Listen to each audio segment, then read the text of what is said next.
Mas eu vou então iniciar, pessoal. Eu vou começar oficialmente. Quero agradecer então a todos pela presença nesta noite, desta data em que nós estamos dando início às oficinas de pesquisa do programa de mestrado em Direito Processual e Cidadania da Universidade Paranaense. Nesta oportunidade, com o fechamento desta sexta-feira, temos a honra de contar com a presença do professor Rodrigo Mazei. O professor Rodrigo, ele muito gentilmente aceitou falar conosco nesta oportunidade. O professor Rodrigo, ele é mestre em Direito pela PUC São Paulo e doutor pela FADISP, e com um pós-doutoramento na Universidade Federal do Espírito Santo. O professor Rodrigo é líder do núcleo de estudos em processo e tratamento de conflitos da Universidade Federal do Espírito Santo, da qual ele é professor, tanto da graduação como da pós-graduação. E também participa da FUCAP Business School, advogado, consultor jurídico e árbitro.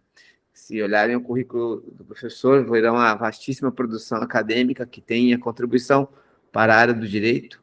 E, professor, mais uma vez, registro a grande satisfação de tê-lo conosco, agradecendo aqui publicamente ao professor Giovanni também pela esse contato com o senhor e a proximidade. Professor, seja muito bem-vindo ao nosso programa, nossos alunos estão aqui, esse encontro será gravado, já está gravado, e ele será depois disponibilizado no YouTube para podermos continuar com a distribuição desse conhecimento, com certeza muito importante que o senhor tem para conosco. Professor, muito obrigado, seja bem-vindo.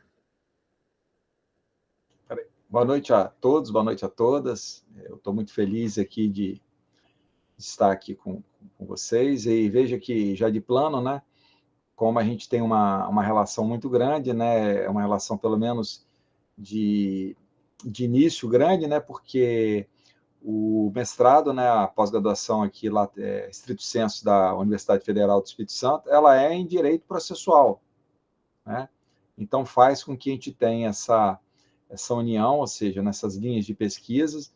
Eu estou sem agora aqui, mas depois eu pego aqui, que foi na correria, e já coloco também, professor Celso, para vocês todos aí, na editora TOT, eu participo como coordenador de 2 coleções, e uma coleção especificamente é sobre tutela, né, e técnicas de direito aplicadas ao processo. Então, sintam-se aí, a gente já está no 4º volume, vão sair mais alguns volumes esse ano. Então, a nossa produção é toda nesse sentido. E a UFES, assim, né, sou suspeito a poder falar na UFES, mas é hoje, sem dúvida, uma das universidades públicas de maior produção, né, na parte de direito processual. Então, a gente hoje, o corpo docente da UFES, sobre determinados assuntos, a gente tem uma produção muito vasta, muito grande. Então, para a gente, isso é muito importante, porque não basta só ter a produção. É importante que essa produção seja dialogada. E mais do que isso, e aí, na contramão, né, no diálogo, a gente tem muito interesse em saber o que é a Unipar, né, o que vocês estão produzindo. Porque também essa questão de vocês produzirem e a gente não ter acesso, também não se justifica. Então, isso para mim aqui é muito importante, porque esse diálogo com os programas, ele é fundamental. E eu vou fazer essa ponderação, veja que eu fiz o meu mestrado em um programa, o meu doutorado em outro programa e o meu pós-doc em outro programa. Então, esse trânsito entre os programas, ele é extremamente relevante, tá? E eu queria que vocês tivessem essa dimensão.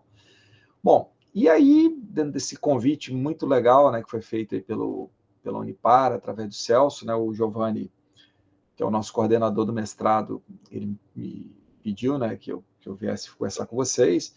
Na verdade, assim, eu fiquei até muito feliz, né, de ter sido dirigido a mim esse convite. Muito embora para o Giovanni seja muito difícil eu falar não, tá? Porque o Giovanni, além de ser meu chefe lá do departamento, lá no PPG-DIR, o Giovanni é meu colega de graduação. Olha que bacana. E só para vocês terem uma ideia, lá no nosso programa de pós-graduação, nós temos hoje 3 colegas que são da mesma turma de graduação, hein? Então, ver como é que isso é. Então, é difícil de... Mas poder falar aqui, aí, veja, para falar numa turma de processo, sobre um dos temas que eu mais tenho estudado, que eu queria falar, e isso aqui não vai ser feito, em hipótese nenhuma, em forma de palestra. Eu quero fazer como se fosse uma forma de um diálogo, tá, professor Celso? E aí, alguém tendo alguma questão, algum ponto, se quiser fazer uma indagação, levanta a mão, efetivamente, a gente vai dialogando. Que é a questão, vejam, que quando, eu vou falar assim, num ponto, por exemplo, quando fala em mestrado em Direito Processual, né, pesquisa em Direito Processual, há ou não há uma ideia inicial da gente pensar no litígio, no conflito?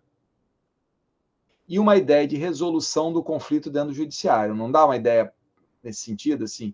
Nós vamos estudar direito processual, o Juca ali, ó, ele parece quase um guerreiro, tá vendo? É o guerreiro lá, o advogado guerreiro, né? Aquele advogado que foi feito, é aquele que está ali para resolver o conflito. Então, o primeiro ponto que eu queria chamar a atenção para vocês, assim, já de plano, que eu quero desmistificar, que eu acho que vocês, né, a gente tem que ter, e eu vou mostrar isso em como a gente trabalha com isso de um modo geral, né, essa ideia de que o direito processual ele é vinculado a uma jurisdição estatal e a uma jurisdição que ela é em busca de uma decisão adjudicada. Isso é absolutamente incorreto. E eu vou mostrar para vocês, eu acho que a gente já tinha essa concepção, eu queria chamar a atenção de vocês. Vocês já fizeram uma leitura muito clara, uma leitura com olhos mais abertos quanto à jurisdição, a ideia de jurisdição que ela é trazida pelo CPC de 2015?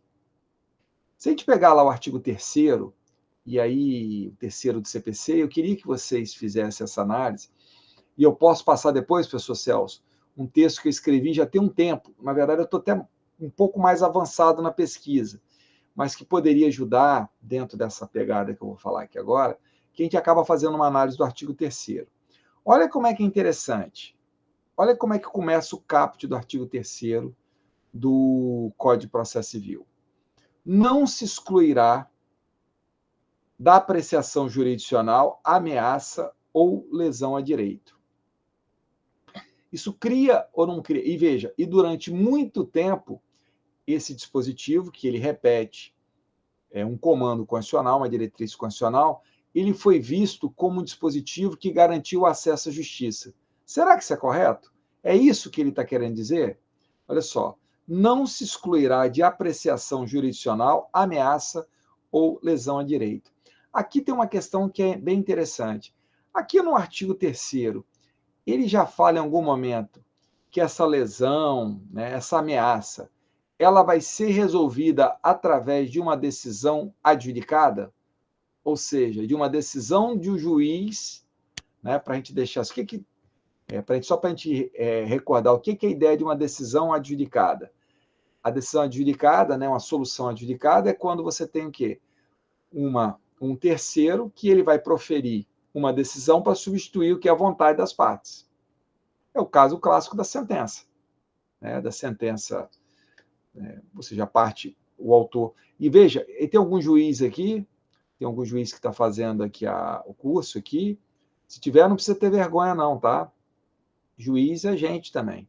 E eu já estive como juiz, tá? Tem, e eu não tenho vergonha, professor.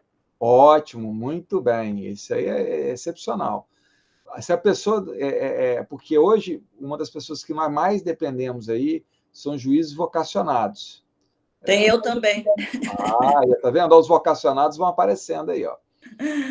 O que eu vou falar aqui para o juiz? E eu vou falar isso por mim, tá, Marisa? Que já aconteceu comigo. Eu fui juiz eleitoral, né, aqui no TRE, pela classe dos juristas. Às vezes eu decidia, eu conseguia desagradar todo mundo. O autor, o réu, o Ministério Público, eu dava uma decisão que eu desagradava todo mundo. Porque era uma decisão adjudicada. Porque era uma decisão minha, e não vai dizer que isso não acontece com você, não, Marisa, que eu tenho certeza que acontece. Às vezes você dá uma decisão que você consegue desagradar todo mundo. Porque isso é da essência de quê? Da decisão adjudicada.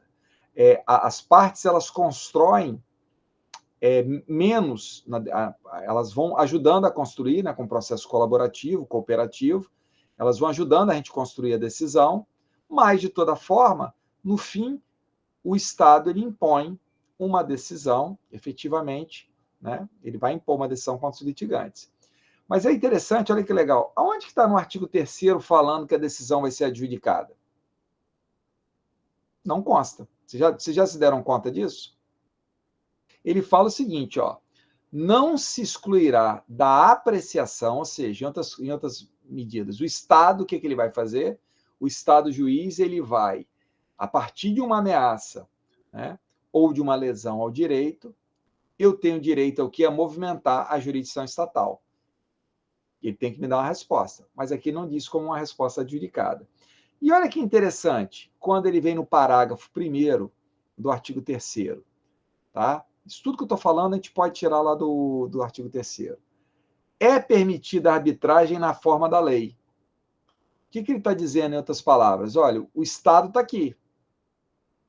Mas o Estado, ele não é a sua única porta. Eu tenho o quê? Uma outra porta, que é a arbitragem. Que, seguindo os limites da lei, você pode acessar também essa porta. Isso cria, ou já, veja, olhando para o Código 73, já não é um pouco diferente ou não é um pouco diferente isso? É um início de um código que está dizendo o seguinte, olha, a jurisdição estatal ela não é privativa, e essa interpretação que eu estou fazendo para vocês aqui, a jurisdição estatal é somente para dar decisões adjudicadas? Olha, aí a gente vai seguindo. Olha agora que bacana, Marilza. Olha o parágrafo 2º.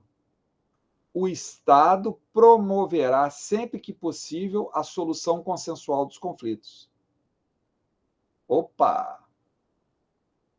Olha que bacana agora. Será, então, que eu poderia admitir, todo mundo olhando para a Tio Mazé aqui agora, e vamos lembrar da Covid. Será que o Estado não está dentro de uma ideia da jurisdição estatal, plataformas que o Estado, através do Poder Judiciário, ele tem que fornecer plataformas para resoluções do conflito, não só através de decisões adjudicadas, mas também através de quê? De decisões, de soluções o quê? Autocompositivas. E aconteceu isso ou não aconteceu isso na época da Covid? Qual foi o movimento? Eu posso falar aqui para o Espírito Santo. Sabe o que o Espírito Santo ele se movimentou?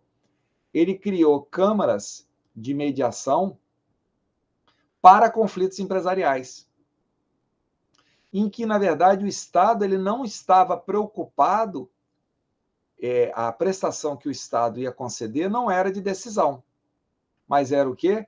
Utilizar a máquina do Estado, o aparato do Estado, a jurisdição estatal comum do Espírito Santo, Estado do Espírito Santo, em busca de quê? De uma mediação, de uma autocomposição. Não é interessante isso? Isso cria ou não cria uma visão diferente de acesso à justiça? Porque, Daniel, estou vendo o Daniel ali olhando para mim ali, Daniel, acesso à justiça não é simplesmente, e aí veja como é que eu vou dar um exemplo, quem trabalha com tutela coletiva, porque quando fala em acesso à justiça, é você ter os juizados, é a tutela coletiva. Veja, o acesso à justiça não é só você mesmo nessas tutelas que são adjudicadas, você permitir que a pessoa acesse a justiça. Mas não é só acessar a justiça, nós temos o quê? Uma resposta do Poder Judiciário.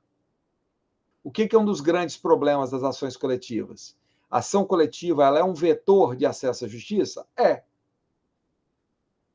Mas nós temos hoje mecanismos, os estados, os aparatos jurisdicionais, o Poder Judiciário, ele tem se preocupado em dar condições para que essas ações coletivas elas sejam julgadas? Vejam, então, como é que isso é interessante. A ideia de acesso à justiça, ela não é só uma ideia, prestem atenção que esse ponto ele é fundamental. A ideia de acesso à justiça não é de que o Estado vai conceder, o Estado vai ter mecanismo para dar uma decisão judicial. Não. Olha o que o parágrafo 2º ele diz, que aqui, ó, anotem isso é muito legal, isso é muito bacana. Camila aí, que é minha conhecida aí já de longa data aí, Camila, olha que interessante o que está na parte final do parágrafo 2º do artigo 3º. O Estado promoverá, sempre que possível, a solução consensual dos conflitos. Solução consensual, veja, e aí, vocês querem agora ver como é que eu interpreto isso aqui? Olha que top, hein? Junto com o artigo 4º do CPC, solução consensual é uma espécie de solução. Perfeito? É uma espécie de solução. Mas olha que interessante. Se eu fizer uma interpretação, por exemplo, limitada, eu vou lá para o artigo 6º, princípio da cooperação. Todos os sujeitos do processo devem cooperar entre si para que se obtenha em tempo razoável decisão de mérito justa e efetiva. Aí eu cairia em quê? Eu já estou fazendo um diálogo aqui, ó. O Estado tem que me dar o quê? Não só a solução consensual, mas ele também tem que me dar o quê? A solução não consensual, a decisão. Eu estou abrindo ou não estou abrindo a ideia de jurisdição? Ou seja, eu tenho que buscar ou não tenho que buscar no Estado através... E aí, olha como é que é bacana. Como é que é aquela ideia? O que é o direito de ação? Eu vou voltar nisso. É ou não é um direito abstrato de eu invocar a jurisdição? Como é que eu exercito isso? Através de um processo, perfeito? Isso é processo puro, tá? Até o pipoqueiro lá que vende pipoca lá na UF sabe disso que eu estou falando. Né? Isso é processo puro. E como é que o processo se desenvolve? Através de um procedimento. E aí, sofisticando mais. E como é que o procedimento ele é escorado? Através de técnicas. Fechou? Isso é claro para vocês? Direito abstrato, ação, que é materializado num processo. O processo se desenvolve através de um procedimento que é deitado em técnicas. Fechou? Tá tranquilo? Olha como é que isso é interessante, Juca. Se eu tenho um processo, por exemplo, em que eu quero a condenação de uma pessoa, processo de conhecimento, meu direito de ação, eu invoco o Estado e eu vou ter um determinado tipo, um processo com um determinado procedimento e com determinadas técnicas. Vocês concordam comigo?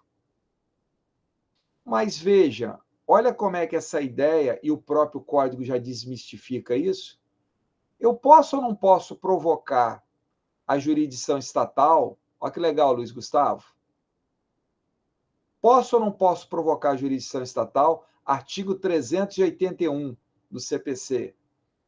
Apenas e tão somente para produzir a prova.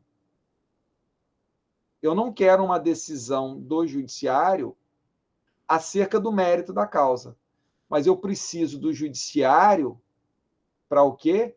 Para produzir autonomamente uma prova. E olhem lá no artigo 381, que tirando aquela questão da emergência, que continua lá no inciso 1, vejam as hipóteses do inciso 2 e do inciso 3º, que, olha que interessante, está dentro da ideia de acesso à justiça, ou seja, está dentro da ideia de uma justiça multiportas, que o Estado tem que me criar aparato para eu produzir uma prova, primeiro, para eu perquirir se efetivamente eu vou entrar com uma ação ou não, para eu ver se a minha ação é viável ou não. Olha no segundo ponto agora. O Estado também, eu posso movimentar o Estado, a jurisdição estatal, para que eu possa obter uma prova e essa prova me auxiliar na autocomposição. Veja, isso que já está dentro do código, isso não muda ou não muda uma ideia de acesso à justiça? E você sabe onde fica mais claro isso? Olha agora quando a gente vai lá no artigo 4º do CPC, e eu queria que vocês marcassem, grifassem esse dispositivo, porque ele fala o seguinte, olha que bacana, as partes têm o direito de obter, em prazo razoável, a solução integral do mérito, incluindo atividade satisfativa. O que o Estado, então, através da jurisdição, ele necessita me conceder? Olha que interessante. O Estado, hoje, ele necessita conceder a nós plataformas para que nós possamos o quê? Obter a solução, né, completa dos conflitos. Pouco importando aqui que vem o jump of the cat, o pulo do gato, pouco importando qual será a forma de tratamento desse conflito. Ou seja, o Estado, na verdade, ele tem que me propiciar resposta não só através da decisão adjudicada, efetivamente da decisão adjudicada, daquela decisão que o juiz profere sentença dizendo se um tem razão, se o outro tem razão, ou numa execução invadindo o patrimônio do devedor. Mas o Estado, na verdade, a ideia de acesso à justiça, a ideia de direito processual do processo, ela é muito mais ampla. Ela vai trabalhar com o quê? Com todas as hipóteses, com todas as possibilidades de quê? De tratamento adequado do processo. Por isso que nós falamos que nós temos hoje o quê? Uma justiça multiportas. O que é uma justiça multiporta? É uma justiça que ela é plural. É uma justiça que não trabalha com uma porta única. Se eu examinar a jurisdição estatal como uma jurisdição que apenas me concede a decisão adjudicada, eu não tenho uma jurisdição que multiportas. Eu não tenho uma interpretação adequada do artigo 3º e do artigo 4º do CPC. Vejam como é que isso fica com muito mais sentido agora. Ó. Não se excluirá caput da apreciação jurisdicional, ameaça ou lesão a direito. Ele disse aqui para que porta que nós vamos? Não. O artigo 6º, ele me diz o seguinte, se eu for para a decisão, em busca de uma decisão adjudicada, o que o Estado tem que me conceder? Uma decisão de mérito. Porque sem decisão de mérito, eu tive acesso à justiça? Essa é a grande pergunta. E eu falo isso, veja, eu tinha um colega lá no Tribunal Regional Eleitoral que ele se vangloriava, Marisa, ele se vangloriava que ele produzia não sei quantas decisões e tal. E eu perguntava para ele, mas as suas decisões, elas resolvem o mérito? E o que ele adorava fazer, por exemplo? Ele adorava proferir decisões, não cabimento da consulta, por ser consulta sobre caso concreto. Ele proferia decisões, mas essas decisões resolviam as questões? Ou, em outras palavras, elas não pacificavam as questões, elas só aumentavam o problema. Essa é uma das grandes ideias do acesso à justiça, são ideias que o quê? Que pacificam efetivamente o conflito. Essa é uma dimensão que a gente tem que ter hoje do processo. O processo, ele necessita ser o quê? Ele é um instrumento de pacificação, um instrumento de fato de pacificação dos conflitos. E eu tenho que trabalhar com o procedimento dentro dessa ideia, dentro dessa concepção, e é mais, dentro dessa concepção, adaptar o procedimento e saber que eu tenho procedimentos que são totalmente diferentes. Veja, como é que eu posso imaginar que eu vou ter um procedimento que envolve a mediação,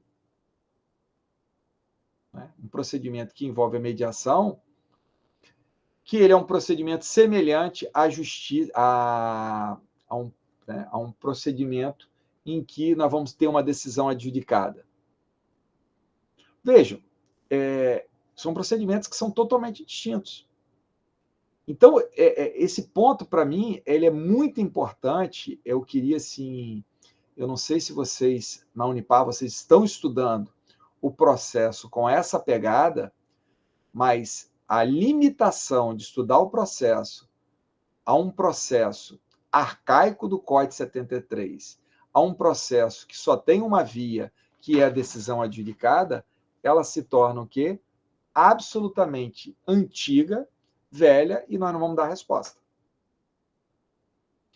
Eu vou fazer uma pergunta para vocês aqui, e eu vou chegar lá na frente, vou dar um ponto para vocês, porque a gente tem que ser maduro para algumas coisas. Existem coisas que são inevitáveis na nossa vida? O que você acha, Ticiane? Existem coisas que são inevitáveis na vida da gente? Tem uma, por exemplo, eu sou professor da cadeira de Direito das Sucessões na UFES. Eu posso dizer que qualquer um de vocês pode ser meu cliente, porque todos vocês vão morrer. Eu espero que primeiro do que eu. É inevitável ou não é inevitável isso? Não, estou falando sério. Você conhece uma pessoa, por mais amável que ela não vai viver num conflito? Não. O conflito, ele é ou não é inevitável ao ser humano? Eu estou fazendo... É isso assim. Então, a gente tem que ter um amadurecimento quanto a isso. Olha o que eu vou falar para vocês, veja. A doença, a pessoa pode... A doença, ela pode não ser uma doença grave, mas a doença, ela é ou não é inerente ao ser humano também? Eu gosto de fazer essa comparação, porque é muito importante a gente ter a maturidade de entender que o conflito, ele é inerente ao ser humano, tal como a doença. E eu vou fazer uma pergunta para vocês aqui, tá? Estou fazendo assim, se eu estiver sendo muito formal, vocês me chamam a atenção, porque eu não quero, tá? Eu quero que sexta-feira não é um ambiente para isso, ainda mais depois do encerramento, vocês estão cansados aí, estou vendo aqui, vocês tiveram uma oficina, está todo mundo com a mão cheia de graxa, né? Então, vamos ser mais leve. Veja o que eu vou falar para vocês aqui. Existe remédio único para todas as doenças? Ou cada doença vai ter um tratamento diferente? Mais ainda, a mesma doença, a partir do paciente, do quadro do paciente, ela vai ter ou não vai ter um tratamento diferenciado? Por que não é assim no processo? Vejam como é que isso é interessante. O que a gente precisa entender? Os conflitos não são iguais. E os conflitos, e Davidson, olha como é que é legal. Não é só os conflitos não serem iguais. Aqueles que estão dentro dos conflitos podem ser figuras diferentes. E a gente se dá conta disso? Veja, isso é fundamental para a gente ter alguma dimensão não só da justiça multiportas. Por que a justiça multiportas está permitindo? Ela está me dando ou não está me dando um manancial de formas diferentes para tratar o conflito? Tá. Mas o que adianta eu ter esse manancial se eu não compreendo o conflito e eu não consigo analisar concretamente as pessoas que estão envolvidas no conflito? Eu vou falhar ou não vou falhar? Vou dar 2 exemplos. Conflitos que envolvem menores incapazes são conflitos que passam a ter um tratamento diferenciado ou não passam? Passam. Veja, eu posso ter o mesmo conflito com pessoas capazes, mas a partir de uma situação do incapaz, eu altero ou não altero o conflito? E olha como é que isso é interessante. Lembra que eu falei da ideia do processo e do procedimento? Olha como é que o procedimento ele começa a ser mudado a partir deste dado. Eu tenho ou não vou ter a presença do Ministério Público se eu tenho interesse em capazes? Eu estou conseguindo ser claro nessa maluquice que eu estou falando com vocês? Dessa dimensão, como é que ela muda? Olha como é que é um caso interessante. E às vezes eu tenho até o capaz. Olha como é que isso cria um modo diferente. Vamos ser sinceros. Toda vez que eu tiver um idoso, eu posso tratar o idoso, todos os idosos iguais no processo? Ou eu posso ter hipótese em que o idoso ele é até capaz, mas ele está numa situação de quê? De vulnerabilidade. Isso muda ou não muda o tratamento do processo? E vejam, olha como é que isso é legal, que hoje, inclusive, tem recomendação do CNMP para participação, inclusive, do Ministério Público como custos legis, se ficar configurado o quê? Que há presença de pessoa idosa com vulnerabilidade. Vocês estão captando como é que o tratamento, eu não posso ter um tratamento igual? Quem é que é advogado aqui? Quem é advogado? A maioria aqui que é advogado? Vocês vão, nós temos que ter raça, que para advogado tem que ter raça, né? Eu falo o seguinte, para ser juiz tem que ter vocação. Para ser advogado tem que ter raça. Tem que suar muito, né? Mas o advogado aqui entre nós, ele é o maior protagonista de tudo, porque é ele que começa o filme com ele do início e vai até o fim o processo, né? O juiz, o promotor, isso tudo vai passando. Nessa ideia nossa, eu vou falar um ponto aqui, quem trabalha, por exemplo, com contratos. A Márcia apareceu aqui agora. Márcia, é advogada, Márcia? Vou falar um negócio aqui interessante para vocês. Quando a gente faz a cláusula de eleição, isso é muito sério que eu vou falar, hein? Vocês fazem a cláusula de eleição, fizeram a cláusula de eleição, beleza? Num contrato. O que vocês estão pensando naquele momento? Vamos lá, gente, com sinceridade. Isso aqui é uma conversa aqui entre nós, tá? Tudo bem que vai publicar no YouTube depois, mas por enquanto aqui está entre nós. Faz de conta que nós estamos em sigilo aqui. O que a gente pensa quando a gente faz uma cláusula de eleição lá que a gente insere no contrato? Um juízo que seja mais especializado para aquele tipo de relação envolvida, ou alguma comarca que seja mais célere. Mas a gente está pensando alguma coisa, eu posso... Ó, Isabela facilitar o acesso. Isabela já foi num ponto aqui. Veja, a escolha do foro, ela tem que ter uma justificativa. Porque se eu não estou escolhendo, se eu não tiver uma justificativa, a escolha do foro, ela passa a ser o quê? Protocolar. E eu posso fazer uma brincadeira com vocês aqui?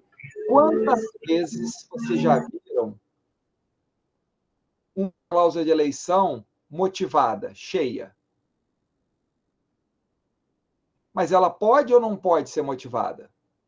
Quer que eu dê um exemplo de um caso top? Isso é real que eu vou falar. Eu estava trabalhando num caso, eu trabalho muito com negócio jurídico processual, tá? Eu já trabalhava com isso antes do código, trabalho bastante. Eu estava trabalhando numa questão de um negócio jurídico processual. E o que me chamou a atenção? O contrato já existia. Celso, olha que caso legal, hein, Celso? O contrato já existia. E eu, na hora que eu olhei uma empresa de São Paulo. E eu olhei uma empresa da Bahia. E o foro de eleição, Rio de Janeiro. Eu olhei aquilo ali, toda cláusula vazia. Eu estava fazendo um negócio jurídico processual que era do aditivo. Ou seja, era um aditivo contratual e que eles estavam fazendo um negócio jurídico processual se houvesse um litígio. Ok? Tá claro para vocês até aí? Mas eu olhei e falei, por quê? E eu fiz essa pergunta. Aí eles falaram, não, porque na negociação, o credor, né, ele não aceitou que fosse no domicílio do devedor, na Bahia. Nem o devedor aceitou que fosse no domicílio do credor. E nessa discussão quase não teve o contrato, e nós decidimos pelo Rio de Janeiro, que é onde os dois têm filiais, mas não é a matriz de nenhum dos dois, e isso, inclusive, olha que interessante, aumentou o custo do contrato. Porque, como se tiver algum problema, o credor vai ter que contratar o advogado, onde que não está lá, isso aumentou até um valor de tanto. Eu falei, mas aonde é que está escrito isso? Vocês estão pensando ou não estão pensando no tratamento do conflito? É o que a Isabela falou, não pensaram ou não pensaram? E aí, Isabela, o que eu fiz? Eu coloquei uma notinha de rodapé, botei uma nota de rodapé no foro de eleição que eles estavam ratificando, e na nota de rodapé, eu nem tinha sido contratado para isso, tá? Eu fui escrever a motivação que eles falaram para mim. Beleza? Fechamos a ideia? O que acontece 2 anos depois? Vem e eles têm um litígio que não envolvia o negócio jurídico processual do aditivo, ok? E a parte entra aonde? No Rio de Janeiro. O que a outra parte fez? Exceção de quê? De incompetência. Alegando que, olha, o melhor lugar para fazer a prova é em tal lugar e tal. E, inclusive, esse Rio de Janeiro aqui é um erro material. Porque a obrigação tinha que ser cumprida aqui, não tem sentido nenhum. O que ele estava fazendo naquele momento? Ele estava desviando ou não estava desviando a forma que as partes encontraram para tratar o conflito? E o que aconteceu com a parte lá? Ela simplesmente juntou o aditivo e falou, isso é mentira, está aqui, no aditivo nós esclarecemos. Nós entramos aqui, porque foi uma forma que nós encontramos um quê? Um foro mais neutro, que a gente entendeu como mais neutro, e mais adequado, inclusive para que o contrato fosse feito, com um custo suportável para que existisse o conflito. Eu estou falando isso para vocês. Vocês já viram? Todo mundo olha para mim agora, hein? Doutora Camila, acorda aí, doutora Camila. Fica pensando na champanhe que você vai beber depois, não, doutora Camila. Pensa aqui agora, todo mundo olhando para mim. Vocês conseguem imaginar um contrato com mais de um foro de eleição? Isabela agora vai falar bem assim, esse Mazei está afastado de Deus. Ou já bebeu vinho antes da fala. Isabela, você sabe o que é muito comum a gente fazer aqui no nosso escritório? Contratos com mais de uma cláusula definindo o tratamento do conflito. Posso te dar um exemplo mais ou menos recente que a gente trabalhou? Veja. Você está preparada psicologicamente, Isabela? Estou, professor. Pode seguir. Olha como é que muda completamente a sua dimensão. A dimensão. Isso era um contrato envolvendo 2 empresas em que há uma troca de tecnologia.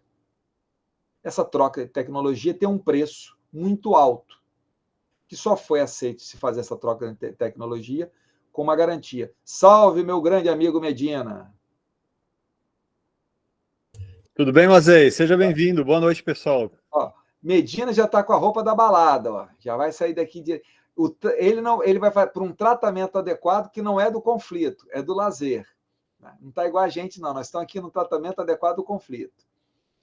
Mas vamos lá, vamos pegando esse exemplo, Isabela. Eu estou falando isso com a Isabela, mas eu quero que vocês pensem nessa hipótese que eu estou falando. Se pensarem, então, troca de tecnologia, ok? Muito dinheiro envolvido, porque tecnologia construída, com patente, material ainda sem patente. O que, obviamente, quem ia passar essa tecnologia, ele pediu, porque ele vai receber pela produção tal, uma garantia do pagamento, perfeito? Um contrato desse de muito tempo. E com determinados momentos para fazer o quê? Análises sobre o realinhamento do contrato. E todo mundo chega para mim com isso aqui, com essa conversa. A pergunta que eu faço para vocês aqui, com toda a convicção, esse assunto eu vou ser bem breve nesse caso. Isabela, se der algum pau nesse problema da troca de tecnologia, você acha que o judiciário vai ter capacidade de resolver esse problema? E veja, é um caso clássico em que o sigilo se torna absolutamente necessário. E aqui entre nós, respeitosamente, mesmo com todos os mecanismos de sigilo que nós temos no judiciário, não é um sigilo com protocolos tão confiáveis. Pergunto para você, Isabela, será que para esse conflito, esse potencial conflito, a arbitragem não é a melhor plataforma? Eu vou ter que trazer ou não vou ter que trazer experts? Será que eu vou ter esses experts do judiciário? Será que aquele que vai julgar vai ter capacidade de analisar esse tipo de tema? Isso é, olha só como é que é legal. A partir do potencial conflito, eu pensei o quê? No tratamento. E através do tratamento, o que a gente fez? Moldou, naquele momento em que o conflito não existia, qual a melhor forma. E pensamos, inclusive, o quê? Nesse caso, quais são as melhores câmaras? Aqui, aqui, aqui. Poxa, quem poderia ser os... Ou seja, delimitamos tudo. Beleza? Mas se eu te fazer uma pergunta aqui agora. E se o cara não pagar? O outro não pagar? A arbitragem resolve muita coisa? Ou a arbitragem, por exemplo, uma decisão, nesse caso arbitral, será que ela é, de fato, ela vai tratar bem o conflito? Especialmente nesse caso em que já existe garantias reais, ou seja, e mecanismos claros para liquidação, para que o crédito seja líquido, ou esse caso, esse conflito de crédito, ele necessita ser resolvido pelo judiciário. E mais ainda, imaginando que nós temos as garantias em determinados locais, será que não seria conveniente, para essa hipótese, a fixação de uma cláusula de tratamento, ou seja, especificamente para esse conflito de liquidez, esse conflito de dívida, trazendo o judiciário? Você está vendo como é que o mesmo contrato, ele pode ou não pode ter conflitos diferentes? E aí eu estou resumindo, tá? Que é muito mais complexo. Sabe quantas cláusulas esse contrato tem de tratamento? Vocês estão preparados psicologicamente? 8. Nós identificamos 8 possíveis conflitos. Mas eu vou pegar mais um para ficar mais fácil. E as renovações de contrato? O que envolve as renovações de contrato? Envolve ou não envolve um trabalho participativo de diálogo? Em caso de problema nas negociações, será que a arbitragem, ela é de fato também aqui, ela me dá uma resposta boa para isso? O judiciário me dá uma resposta boa ou eu tenho que buscar uma outra forma de tratamento nesse sentido? Olha que interessante. O que nós temos, então, nessa situação? Foi previsto o quê? Uma mediação. Já elegendo o quê? A Câmara. Ou seja, todos os elementos possíveis para que a mediação fosse o quê? O mais rápido possível. Por ser uma questão crucial daquela relação jurídica. Vocês estão captando que a minha visão, que a minha análise, e veja, eu vou falar um ponto para vocês aqui, sem ser pernóstico, e eu me sinto muito à vontade de falar isso, que o meu amigo Medina está aqui, e de certa maneira acontece isso com ele também. Eu estou aqui no Espírito Santo. Hoje, nosso escritório ele atende 75% a quase chegando a 80% de clientes fora do Espírito Santo. Veja, por que eu fui chamado? Esse caso é um contrato que envolve clientes do Centro-Oeste e do Sudeste. Mas não é o Sudeste aqui do Espírito Santo, não, que o Sudeste do Espírito Santo é o Sudeste e o Nordeste. A gente é quase baiano. Não é, não. É do Sudeste bem central. Por que a gente foi chamado para trabalhar? Pelo fato de nós termos uma dimensão de quê? De que os conflitos devem ser tratados de forma o quê?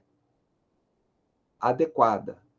Cada conflito precisa ser projetado e precisa ser dentro das possibilidades também projetado a forma que se vai tratar.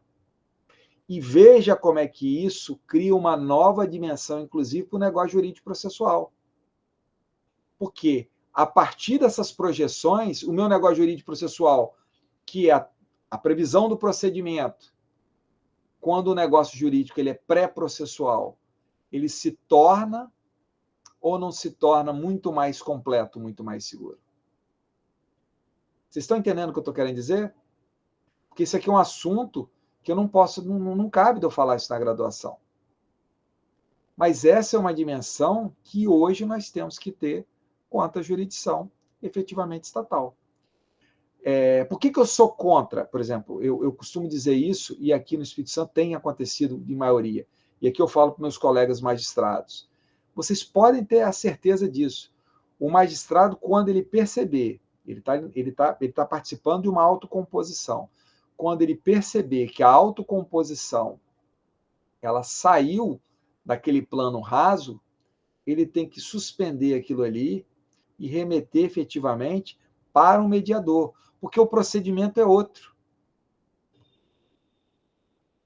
Marilza, tenha certeza absoluta que a parte não vai falar na sua frente, imaginando que você vai julgar a causa, determinadas propostas, determinadas situações, ela não vai falar na sua frente. Porque ela sabe que aquilo que ela pode falar, ela pode estar o quê? Criando um pré-convencimento a você. Porque as formas de tratar, elas são o quê? Diferentes. Então, veja, eu não sou contrário ao juiz participar da autocomposição. Mas ele participa da autocomposição naquele plano que é aonde pode ser, onde o procedimento, o tratamento admite, que é a autocomposição rasa. É muito importante a gente entender, a gente ter esse tipo de dimensão. Né? Porque, veja, até porque, olha só, nenhum juiz, ao que me consta, ele está sendo treinado para fazer autocomposição. São outras técnicas. O juiz tem outro tipo de... A persuasão do juiz para a autocomposição é outra. Ela não é aquela. Então, o que eu queria chamar a atenção de vocês? Se eu não compreender que eu trabalho hoje com veja, esse ponto aqui, né, que eu não quero me estender muito, mas isso é fundamental aqui, que eu tenho, de fato, uma justiça que ela é multiportas, mas não é uma justiça doutrinária como justiça multiportas, mas uma justiça efetiva multiportas, uma jurisdição multiportas nesse sentido, eu tenho um déficit. E o segundo ponto, se eu como não operador do direito, que eu não gosto dessa expressão, como operário do direito, eu não consigo vislumbrar que os conflitos são diferentes. Né? Que, às vezes, até entre as mesmas partes, os conflitos são diferentes. Ou que o mesmo conflito, a partir da mudança de partes, ele também tem que ter um tratamento diferente. Se eu não consigo enxergar essas variações, com todo respeito, nós estamos advogando não é nem no Código 73, é no Código 39, em que se presumia uma sociedade específica e tal. Então, esse é um ponto fundamental. E mais ainda, e aí vem um ponto que é fundamental, e eu vou falar um negócio que eu estou muito feliz, e foi depois do convite do professor Celso. As modalidades que nós temos da jurisdição multiporta, essas formas que nós temos, esse tratamento, o nosso sistema ele é totalmente aberto. As partes podem eleger várias situações, várias formas de tratar o conflito. Olha que caso top que eu estou agora, que eu me sinto bem à vontade de contar aqui, que foi depois do convite do professor Celso. Eu trabalho, foi meu trabalho de mestrado, e há um conflito em um contrato, um conflito específico, um contrato de superfície.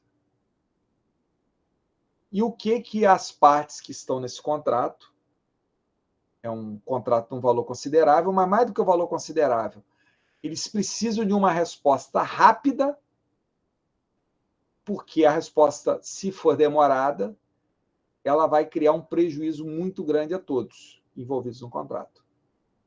Você sabe o que os advogados eles negociaram entre eles?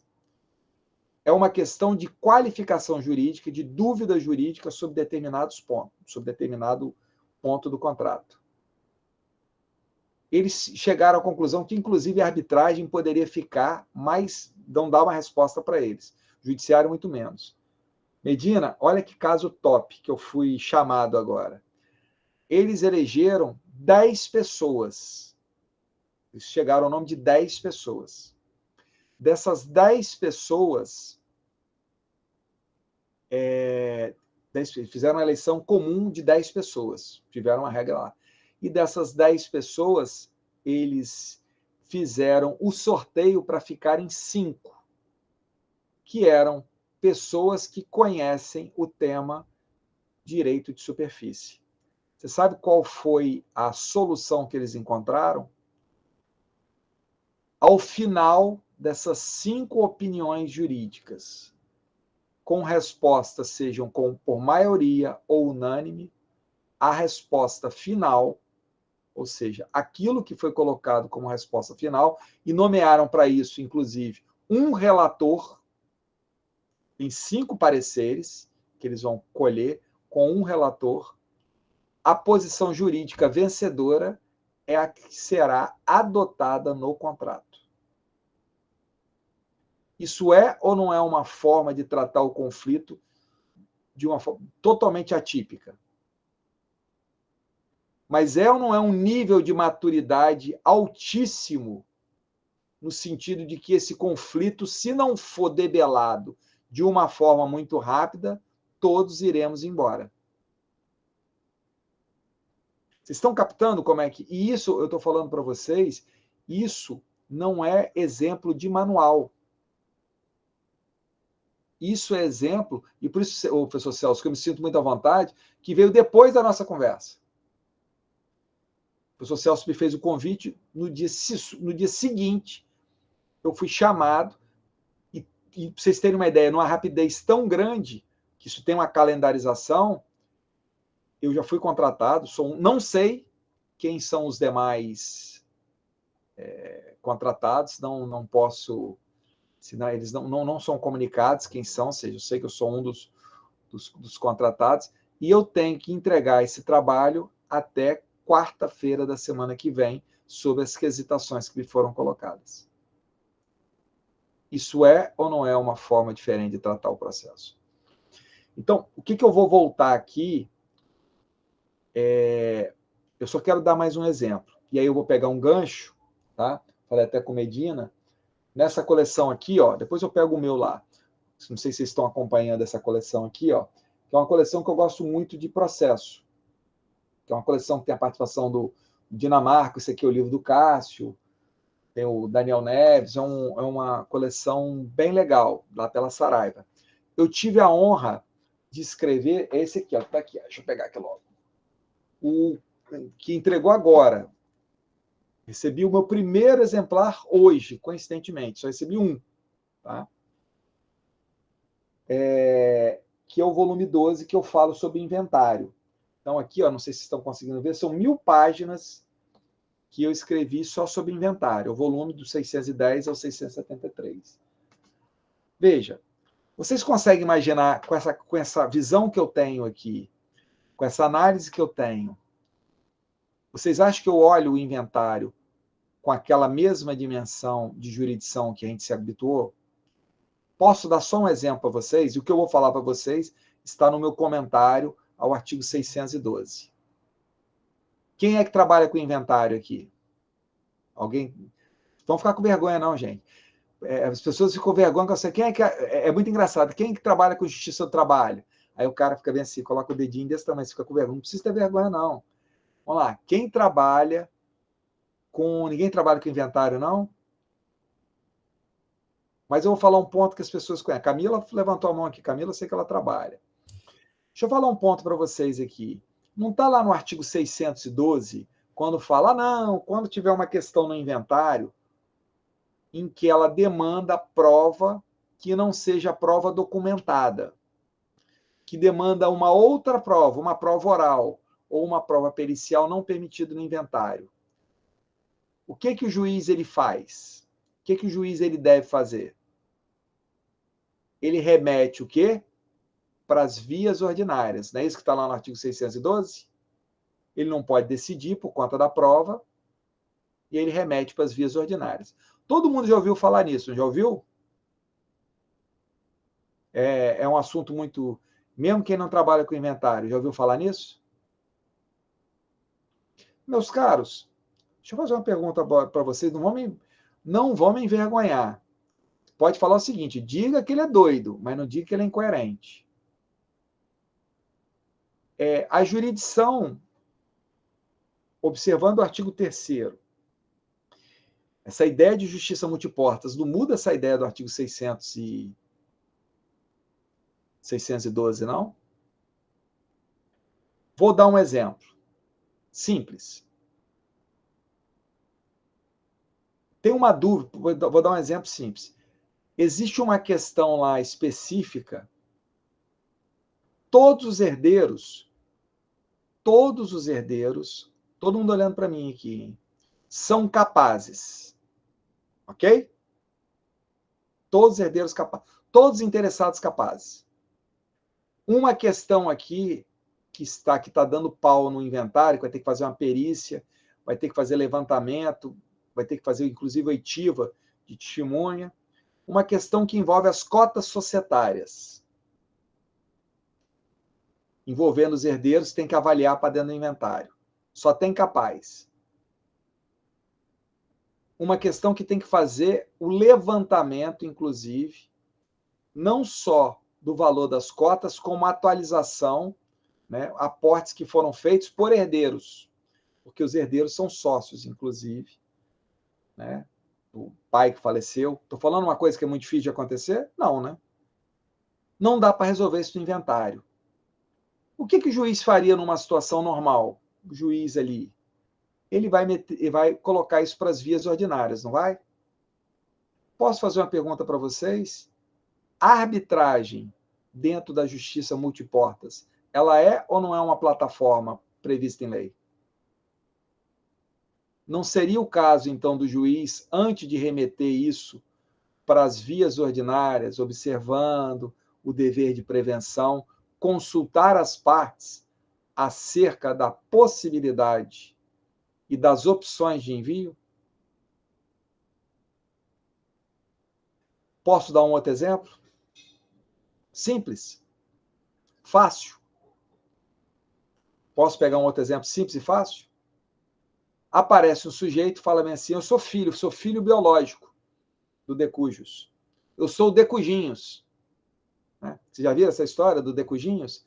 Isso é verdade. Uma vez eu peguei assim, uma petição, o cara falou bem assim, o Decujus ele tinha muito patrimônio, vasto patrimônio imobiliário, mas deixou pouco dinheiro. Agora, por essa falta de liquidez, necessitamos vender bens porque os decujinhos estão à deriva. Enfim, os decujinhos estão ali na... Parece que o sujeito fala que ele é um decujinho. Essa prova pericial, ela é simplérrima ou não é simplérrima? É só fazer o DNA, não é? Mas eu posso fazer isso dentro do inventário? Em tese, não. Mas veja, não é só documentar. Olha como é que esse é um caso, Medina, interessante, de uma ação. Sabe o que pode ser a via ordinária aí? Remeto para a via ordinária, para uma ação autônoma de provas que ela não é prévia. Colhe a prova lá e traz para cá.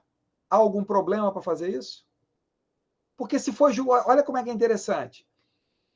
Existe ação ali, as partes, todo mundo quer fazer a prova.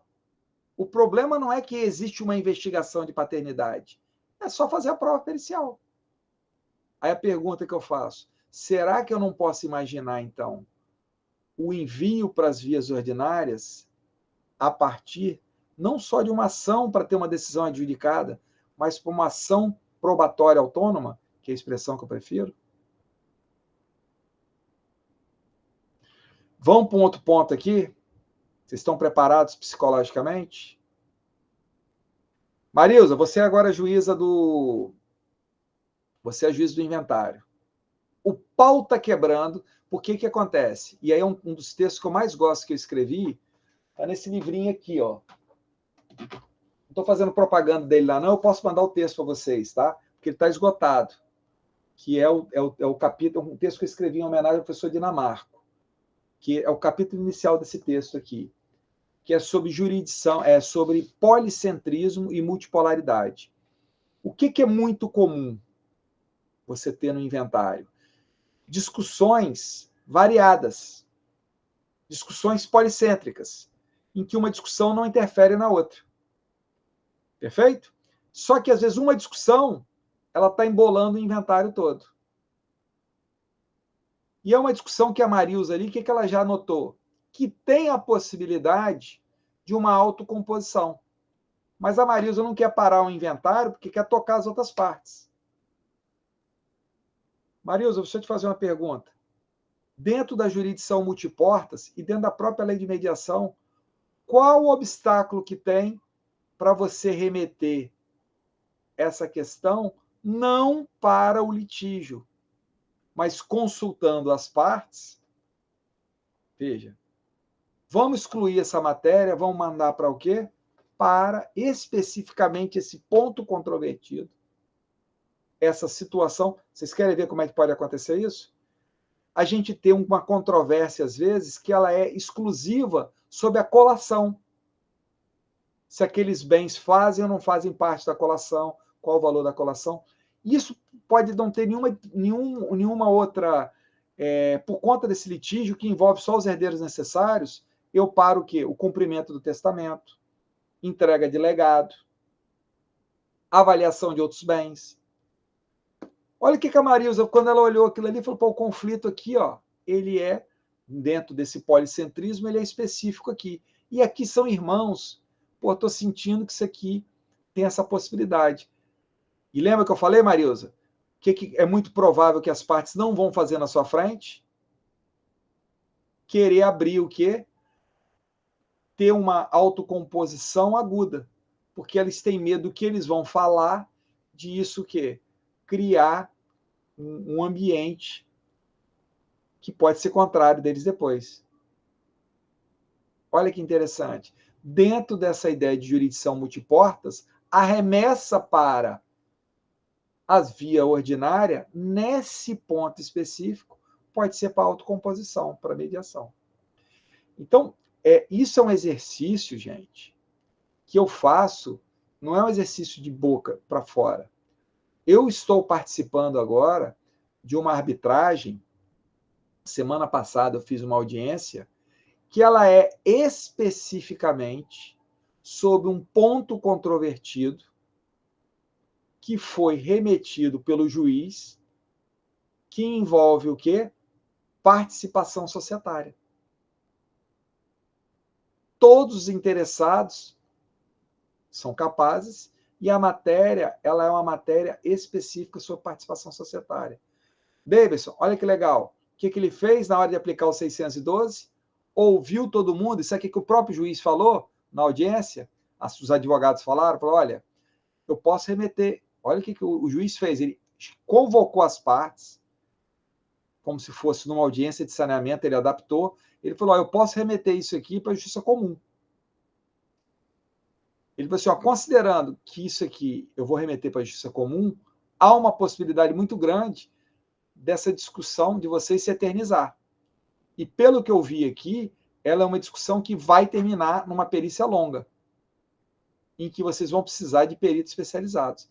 Ele falou assim, eu não tenho como resolver isso no inventário. Eu vim aqui para te decidir em conjunto, ou se vocês não tiverem uma posição de autocomposição quanto a isso, que aí eu vou decidir sozinho, né, e eu tenho que decidir pelo caminho tradicional, se vocês querem ou não querem ir para a arbitragem. E se vocês forem para a arbitragem, como é que nós vamos mandar isso para a arbitragem, em que condições? O que aconteceu? As partes optaram pela arbitragem. Ou seja, o conflito, olha que juiz inteligente, ele entendeu o conflito, compreendeu a ideia da justiça multiportas e convocou as partes para o quê? Me ajudem a tratar do conflito da melhor forma possível. Então, eu fecho aqui esse bate-papo, a gente pode conversar aqui, né, longamente. E como eu falei, veja, isso aqui é um livro de comentários. É um livro de comentários. Mas eu, com a ideia que eu tenho, com a dimensão que eu trabalho hoje, eu seria injusto de estar comentando lá no artigo 612, observando o Código 73. Eu tenho que fazer uma análise do direito dentro do direito que eu tenho aqui.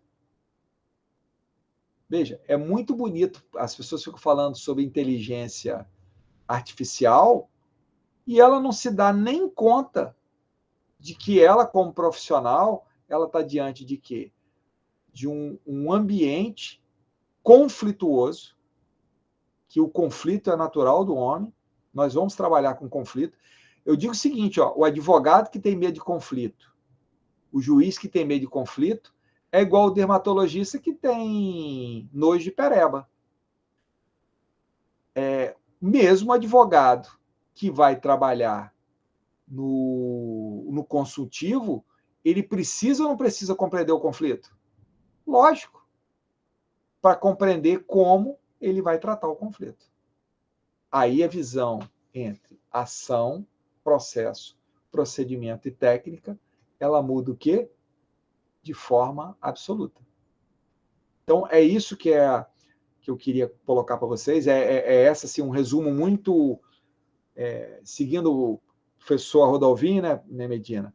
É um resumo muito grosso modo, mas essa é uma pesquisa que eu venho desenvolvendo há mais de 10 anos, por isso que eu estou lá no NEAP, que é um núcleo específico de tratamento adequado